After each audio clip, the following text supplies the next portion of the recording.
Hey guys, what's up? Welcome back for another coffee talk. In this episode, I'd like to talk about Wes Craven, uh, some of my earliest memories of seeing his films, some of my general reactions to seeing his films, and I'm going to apologize now for the still image. I just didn't think gameplay was appropriate for the subject matter at hand, and I didn't want to include film clips because I didn't want to get any copyright strikes or anything like that.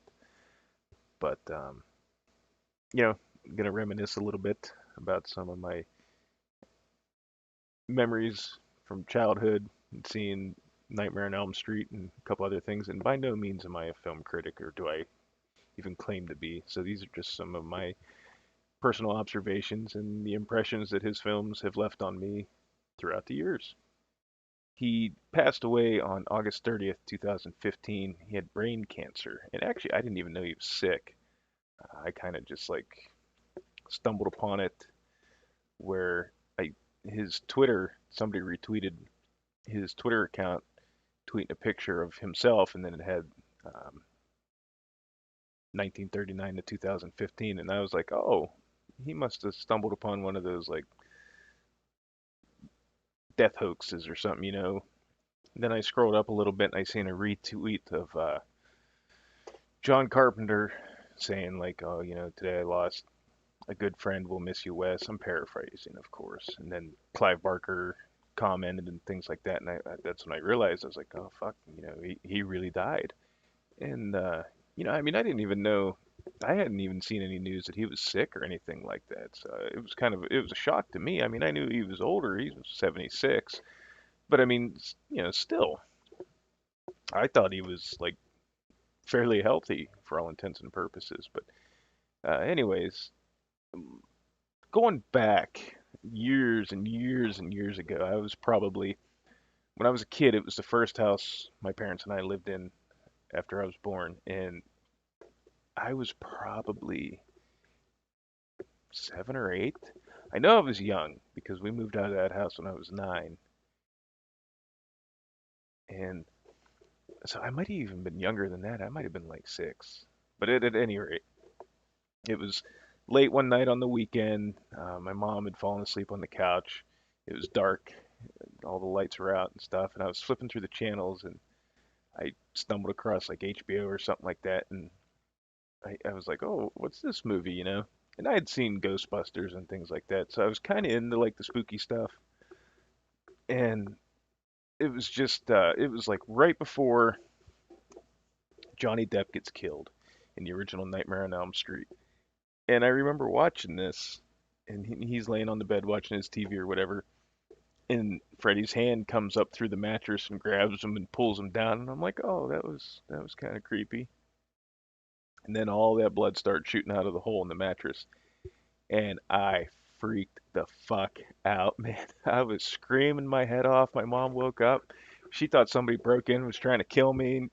It was, I mean, looking back, it's funny as hell. I'm sure she was scared to death at the time, waking up to her son screaming in the living room in the dark. But that movie, I was so fucking scared, man. I wouldn't go to bed for, I know for a while I was creeped out about sleeping in a bed. It was just so, it was one of those things that just fucking like traumatized me for a little bit. Then, as I got older and a little bit more mature, then I started delving into these movies. And that first Nightmare on Elm Street movie was just, it holds up. I mean, it's got some camp here and there, but for the most part, compared to the rest of the movies in the series, that movie has definitely stood the test of time. Freddy was scary. He wasn't the jokester that he ended up being in later installments in the franchise. Not that there's anything wrong with that, but I mean, he was just like straight up. That movie was scary as fuck. Um, and he didn't really have much to do with the Nightmare series after that.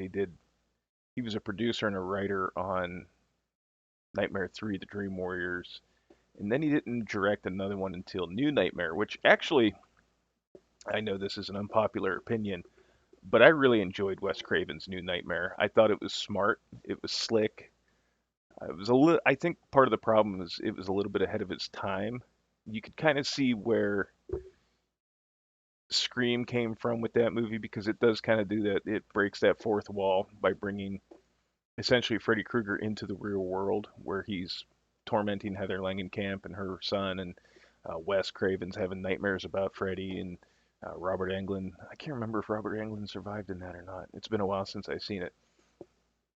But it kind of, after what had been going on with the Nightmare on Elm Street movies, where they started kind of getting more campy and cheesy, and like he was coming up with like these really outlandish. I mean, the whole Power Glove thing, and I think was that Freddy's Dead had the Power Glove thing. I mean, it was fucked up where they started kind of going off the rails there. Now, I will say, I think Dream Child, that was a cool concept where he was able to get at everybody through the girl's unborn child's dreams, but that doesn't have anything really to do with Wes Craven, so we'll skip that for now.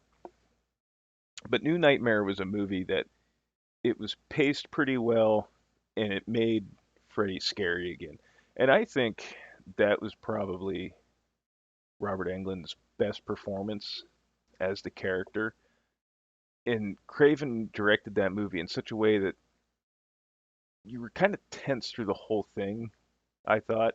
Or at least I kind of felt like there was tension through the whole movie.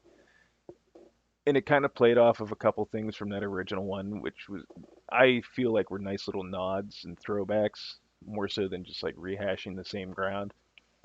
But it was one of those movies that, out of the whole series, that one was the one I felt had, outside of the original movie, had the most identity to it and made it stand out from the others. I feel it was a far better quote unquote ending to the series than what Jason Goes to Hell was. The Nightmare movies were always a little bit more smarter than Friday the 13th, and I think a lot of that had to do with how Craven wrote and directed that first movie. And then it just kind of, like I said, it kind of fell off the rails there a little bit. Not that any of them were particularly terrible. They all had varying degrees of quality. But I mean, the ones that Craven had a creative hand in were definitely the standout movies in the series, that being one, two, or one, three, and New Nightmare. And then I kind of really didn't see too many of his movies from that point on, outside of because like I skipped the whole Scream thing. It just wasn't anything I was into. I did see The Wishmaster. He was an executive producer on that, and I thought that was a good movie. I could see why he got behind it, but I mean, it wasn't. There was a lot of potential there that got squandered with subsequent sequels that he wasn't involved with. I think if maybe he would have been an executive producer on Wishmaster 2, maybe that series might have got elevated a little bit higher than it did, but then it just kind of went down from there with 3 and 4. But getting back into movies that he directed and wrote, as I got older, I went through a huge horror phase. Me and my friends, we were big horror buffs, and we started watching. I mean, we got anything we could get our hands on that was a horror movie, we watched. And, eventually I got Last House on the Left, The Hills Have Eyes, People Under the Stairs, things like that. And, out of all of Craven's movies, I would say The Last House on the Left was probably, I think that's the scariest movie he ever made because, stuff like that, that's very plausible and believable. That could happen, and that to me is horror. The kind of things that have that grounded in reality aspect to their plot, and it's things that can happen. I mean, Nightmare on Elm Street's scary, but it's not. At the end of the day, when you get to the end of a Nightmare on Elm Street, you're like, well, that could never happen. Whereas you watch The Last House on the Left, and it's like you could very easily pick up a newspaper and read about a very similar event.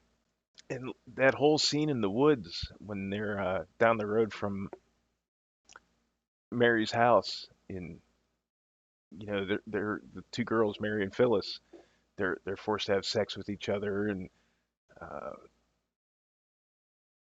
who is it? Mary gets left with Junior, and Phyllis tries running off, and she gets cornered, and Weasel stabs her, and then Sadie reaches in and pulls out the intestines. And yeah, it's kind of a corny special effect. I think they just used like condoms full of peanut butter and jelly and some Caro syrup with red food coloring. But I mean, like, that is that's terrifying because that could happen and similar events have happened in the past, you know. But then they go to or no, Mary convinces Junior to let her go, but Krug, I can't remember how to say his name,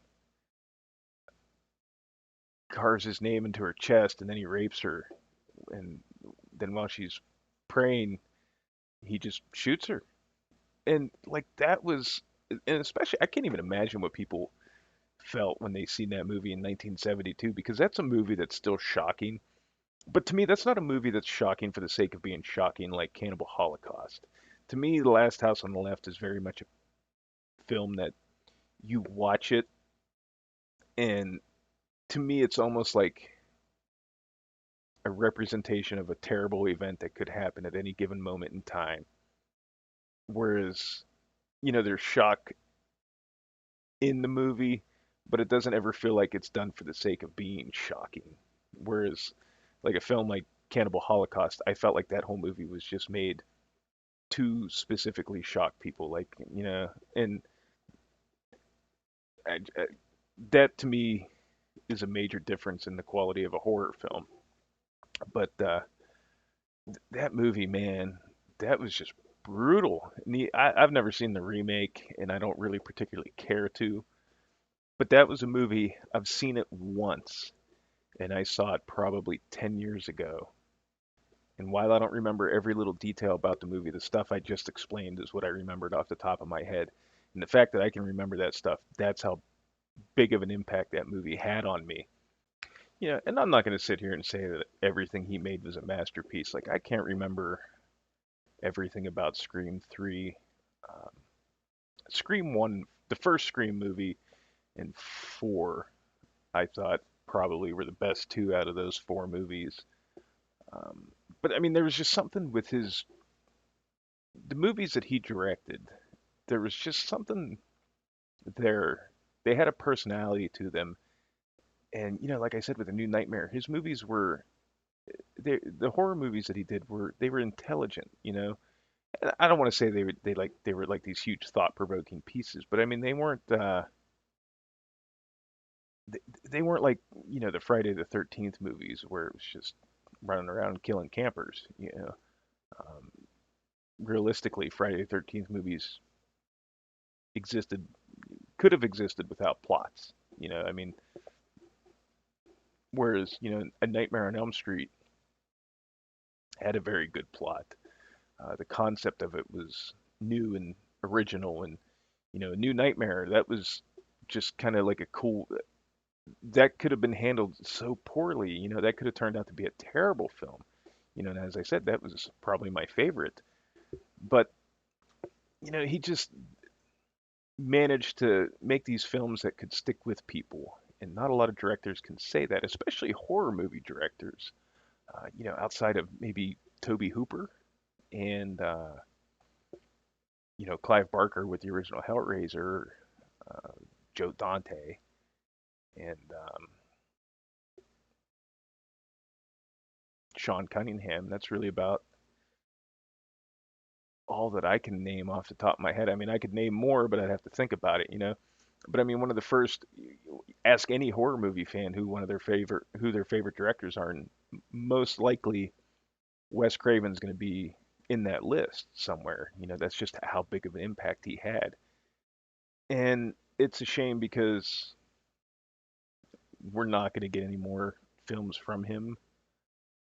And it would have been interesting, I mean, we're not going to see what he could have brought to the genre, but his impact will, I think, be felt for years to come. I think 10, 20 years from now, people will still be talking about the original versions of The Last House on the Left, The Hills Have Eyes, Nightmare on Elm Street, um, Scream, you know, and I don't think, there's not a lot of people that can say that. And there's definitely, like I said, definitely not a lot of horror directors that can say that. So to be able to make an impact in that type of genre, that's really saying something. He had the talent, he had the intelligence, and it's funny because a lot of horror people, fans, and things like that get a bad rep because of the subject matter of these films. But if you watch interviews with him, he always seemed like a very down to earth guy, and I always thought that was cool. And just the amount of people that came out and expressed their condolences to his friends and family, and the people that you know had worked with him had nothing but good things to say about him, just shows that at his core he was a decent human being. And I think I can safely say for everybody in the horror genre that we're going to miss you, Wes, and my condolences go out to his friends and family.